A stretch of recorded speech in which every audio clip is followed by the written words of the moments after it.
அவருக்கு பிறக்கும் போதே பார்வை இல்ல. உசியா, இவர்தான் ஷூலாவை என்னையும் குணப்படுத்தினாரு. அவனுக்கு தெரியும் பர்னபி. பர்னபி அவர் செவிடன் இல்ல, கண் தெரியாதவர். ரபி, தயவா இந்த கேள்விக்கு பதில் சொல்லுங்க. இவன் குருடனா பிறந்தது யார் செஞ்ச பாவம்? இவன் செஞ்ச பாவமா, இவனை பெத்தவங்க செஞ்ச பாவமா? அது இவன் செஞ்ச பாவம் இல்ல, இவனை பெத்தவங்க செஞ்ச பாவம் இல்ல. தேவனுடைய கிரியைகள் இவனிடத்தில் வெளிப்படும் பொருட்டு இப்படி பிறந்தான். கவனமா கேளுங்க. பகற்காலம் இருக்கும் மட்டும் நான் என்னை அனுப்பினவருடைய கிரியைகளை செய்ய வேண்டும். ஒருவனும் கிரியை செய்யக்கூடாத ராக்காலம் வருகிறது.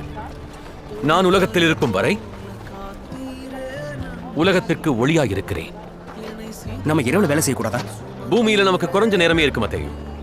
எனக்கும் குறைஞ்ச நேரம் தான் இருக்கு. கடந்த கால பாவங்களை வாதிட வேண்டாம், கொடுக்கறதுக்கு நம்ம கிட்ட வெளிச்சம் இருக்கு.